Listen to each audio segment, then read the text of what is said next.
بسم اللہ الرحمن الرحیم۔ سامعین کرام، آج کا موضوع ایک حساس موضوع ہے جس کو بیان کرنے کے لیے ہمت اور حوصلہ درکار ہے۔ یہ ایک ایسی ہستی کے دنیا سے پردہ کر جانے کے بارے میں ہے جنہیں اللہ نے رحمت للعالمین بنا کر دنیا میں بھیجا۔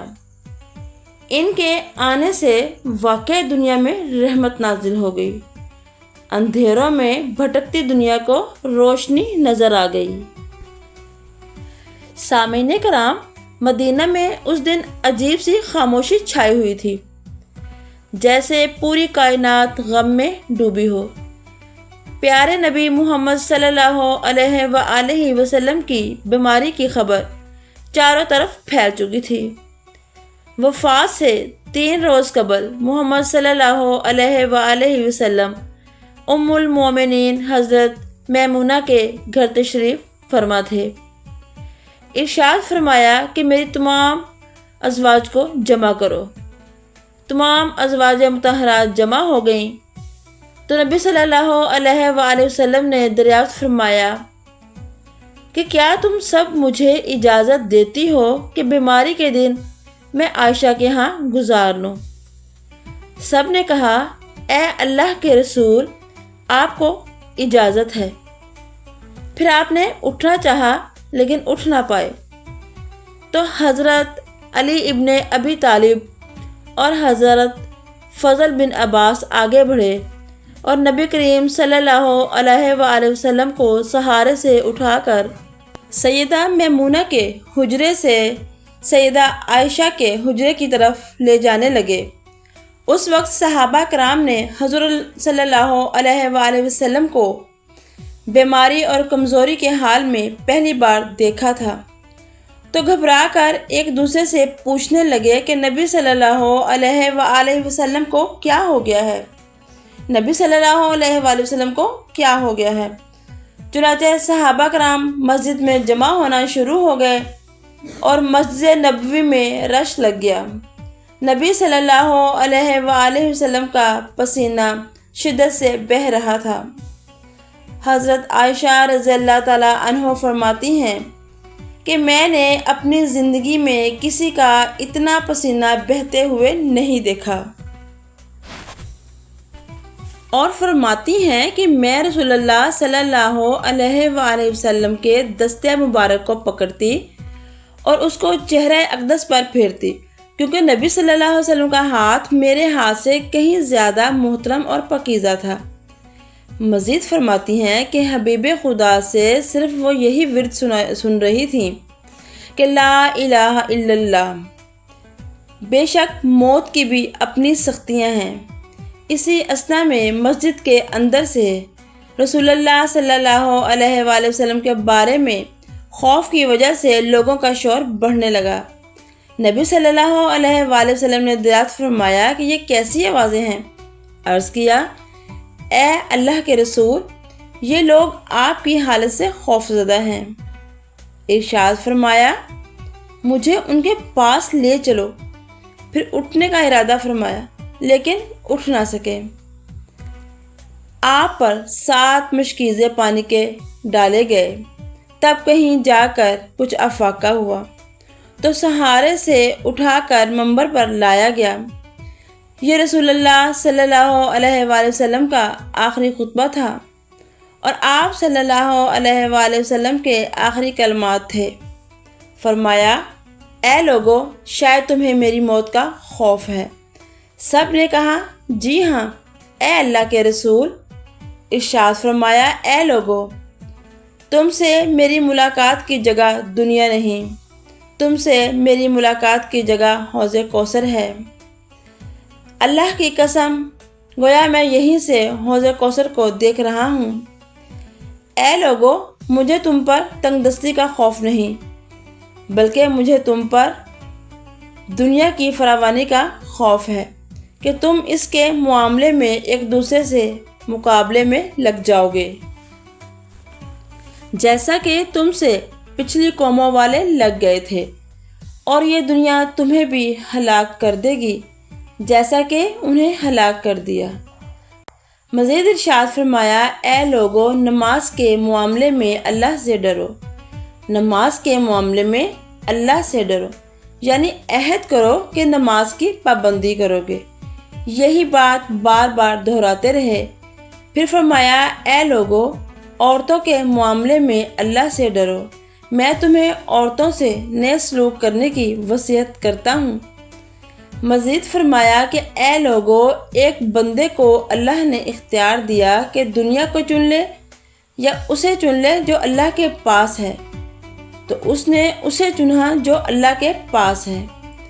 اس جملے سے نبی صلی اللہ علیہ وسلم کا مقصد کوئی اور نہ سمجھا کہ ان کی اپنی ذات مراد ہے، جبکہ حضرت ابو بکر صدیق رضی اللہ تعالیٰ عنہ وہ واحد شخص تھے جنہوں نے اس کو سمجھا اور زار و قطار رونے لگے اور بلند آواز سے گریہ کرتے ہوئے اٹھ کھڑے ہوئے اور نبی صلی اللہ علیہ وآلہ وسلم کی بات قطع کرتے ہوئے کہنے لگے، میرے باپ دادا آپ پر قربان، ہماری مائیں آپ پر قربان، ہمارے بچے آپ پر قربان۔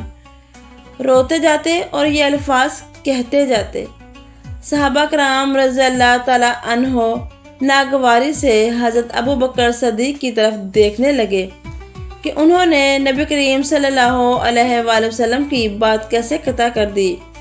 اس پر نبی صلی اللہ علیہ وآلہ وسلم نے ان کا دفاع ان لفظوں سے کیا، اے لوگو، ابو بکر کو چھوڑ دو کہ تم میں سے ایسا کوئی نہیں جس نے ہمارے ساتھ کوئی بھلائی کی ہو اور ہم نے اسے اس کا بدلہ نہ دیا ہو، سوائے ابو بکر کے۔ اس کا بدلہ میں نہیں دے سکا، اس کا بدلہ میں نے اللہ پر چھوڑ دیا۔ مسجد نبوی میں کھلنے والے تمام دروازے بند کر دیے جائیں سوائے ابو بکر کے دروازے کے، جو کبھی بند نہ ہوگا۔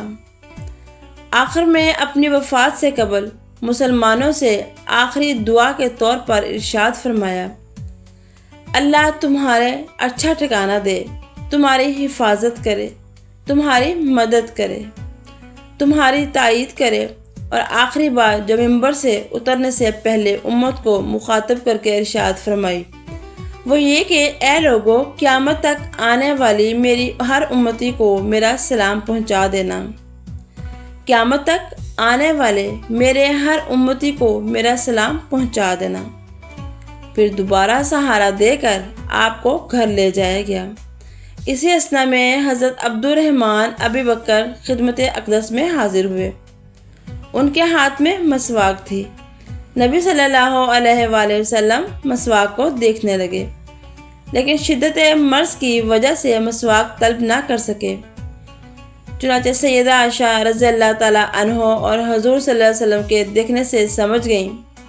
انہوں نے عبد الرحمن ابی بکر سے مسواک لے کر نبی کریم کے دہن مبارک میں رکھ دی، لیکن نبی صلی اللہ علیہ وآلہ وسلم اسے استعمال نہ کر پائے، تو حضرت سیدہ عائشہ نے نبی صلی اللہ علیہ وآلہ وسلم سے مسواک لے کر اپنے منہ سے نرم کی اور پھر آپ صلی اللہ علیہ وآلہ وسلم کو لٹا دی تاکہ دہن مبارک تر رہے۔ فرماتی ہیں، آخری چیز جو نبی صلی اللہ علیہ وآلہ وسلم کے پیٹ میں گئی وہ میرا لاب دہن تھا، اور یہ اللہ تبارک و تعالیٰ کا مجھ پر فضل تھا کہ اس نے وصال سے قبل میرا اور نبی صلی اللہ علیہ وسلم کا لاب یکجا کر دیا۔ ام المومنین عائشہ صدیقہ مزید ارشاد فرماتی ہیں کہ پھر ان کی بیٹی سیدہ فاطمہ رضی اللہ تعالیٰ عنہ تشریف لائیں اور آتے ہی رو پڑیں، تو نبی صلی اللہ علیہ وسلم اٹھ نہ سکے، کیونکہ نبی صلی اللہ علیہ وسلم کا معمول تھا کہ جب بھی فاطمہ الزہرا تشریف لاتی تو نبی صلی اللہ علیہ وآلہ وسلم ان کے ماتھے پر بوسہ دیتے۔ نبی صلی اللہ علیہ وسلم نے فرمایا، اے فاطمہ قریب آؤ۔ پھر رسول اللہ صلی اللہ علیہ وآلہ وسلم نے ان کے کان میں کوئی بات کہی، جسے سن کر وہ رونے لگیں۔ انہیں روتا دیکھ کر نبی صلی اللہ علیہ وآلہ وسلم نے فرمایا، اے فاطمہ میرے قریب آؤ۔ دوبارہ ان کے کان میں کوئی بات ارشاد فرمائی تو وہ خوش ہو گئیں۔ رسول اللہ صلی اللہ علیہ وآلہ وسلم کے وصال کے بعد عائشہ نے سیدہ فاطمہ سے پوچھا تھا کہ وہ کون سی بات تھی جس کو سن کر پہلے آپ رو پڑیں اور پھر مسکرانے لگیں۔ سیدہ فاطمہ الزہرا کہنے لگیں کہ جب پہلی بار میں ان کے قریب گئی تو فرمایا، فاطمہ، میں آج اس دنیا سے کوچ کرنے والا ہوں، جس پر میں رو دی۔ جب انہوں نے مجھے بے تحاشا روتے ہوئے دیکھا تو فرمانے لگے، فاطمہ، میرے اہل خانہ میں سے سب سے پہلے تم مجھ سے آ کر ملو گی، جس پر میں خوش ہو گئی۔ سیدہ عائشہ رضی اللہ عنہا فرماتی ہیں کہ پھر نبی صلی اللہ علیہ وسلم نے سب کو گھر سے باہر جانے کا حکم دیا اور مجھ سے فرمایا کہ عائشہ میرے قریب آ جاؤ۔ نبی صلی اللہ علیہ وآلہ وسلم نے اپنی زوجہ کے سینے پر ٹیک لگائی اور ہاتھ آسمان کی طرف بلند کر کے فرمانے لگے، مجھے وہ اعلیٰ اور عمدہ رفاقت پسند ہے۔ میں اللہ کے انبیاء، صدیقین، شہداء اور صالحین کی رفاقت کو پسند کرتا ہوں۔ حضرت عائشہ صدیقہ فرماتی ہیں کہ میں سمجھ گئی کہ نبی صلی اللہ علیہ وآلہ وسلم نے آخرت کو چن لیا ہے۔ جبرائیل علیہ السلام خدمت اقدس میں حاضر ہوئے اور فرمایا، یا رسول اللہ، ملک الموت دروازے پر کھڑے ہیں اور اندر آنے کی اجازت چاہتے ہیں۔ آپ سے پہلے انہوں نے کبھی کسی سے اجازت نہیں لی۔ آپ صلی اللہ علیہ وسلم نے فرمایا، جبرائیل علیہ السلام، اسے آنے دو۔ ملک الموت نبی صلی اللہ علیہ وآلہ وسلم کے گھر میں داخل ہوئے اور کہا، السلام علیکم یا رسول اللہ، مجھے اللہ نے آپ کی چاہت جانے کے لیے بھیجا ہے۔ کیا آپ اس دنیا میں رہنا چاہتے ہیں یا اللہ کے پاس جانا پسند کریں گے؟ فرمایا، مجھے اعلیٰ اور عمدہ رفاقت پسند ہے۔ ملک الموت نبی صلی اللہ علیہ وآلہ وسلم کے سرہانے کھڑے ہوئے اور کہنے لگے، اے پاکیزہ روح، اے محمد بن عبداللہ کی روح، اللہ کی رضا اور خوشنودی کی طرف روانہ ہو، راضی ہو جانے والے پروردگار کی طرف۔ حضرت عائشہ صدیقہ فرماتی ہیں، پھر نبی صلی اللہ علیہ وآلہ وسلم کا ہاتھ نیچے ہو گیا اور سر مبارک میرے سینے پر بھاری ہونے لگا۔ میں سمجھ گئی کہ آپ کا وصال ہو گیا ہے۔ مجھے اور تو کچھ سمجھ نہیں آیا۔ میں اپنے حجرے سے نکلی اور مسجد کی طرف کا دروازہ کھول کر کہا، رسول اللہ صلی اللہ علیہ وآلہ وسلم کا وصال ہو گیا ہے۔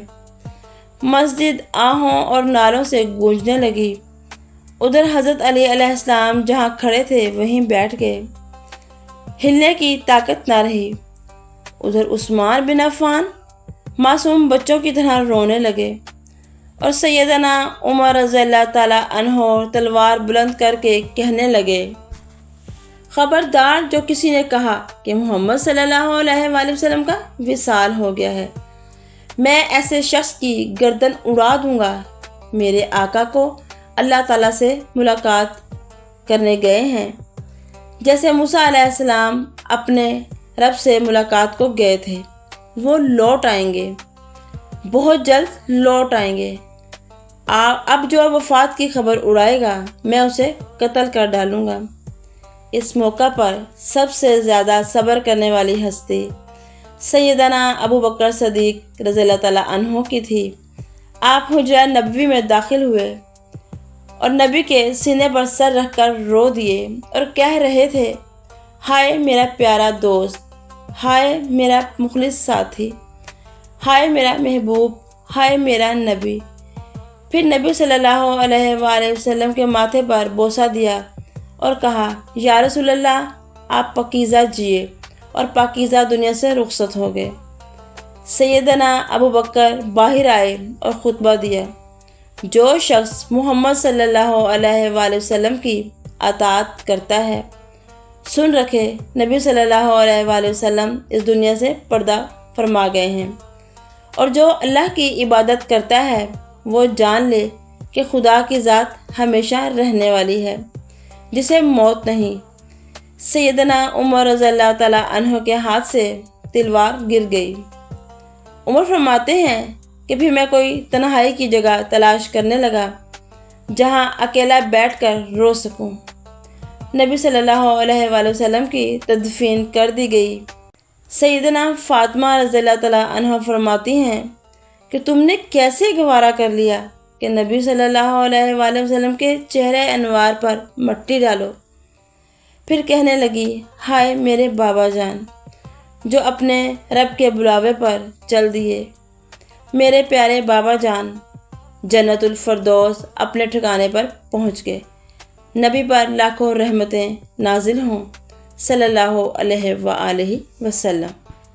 ویڈیو پسند آئی ہو تو لائک کیجیے اور کمنٹ کیجیے، اور کمنٹ میں صلی اللہ علیہ وآلہ وسلم لکھنا نہ بھولیے گا۔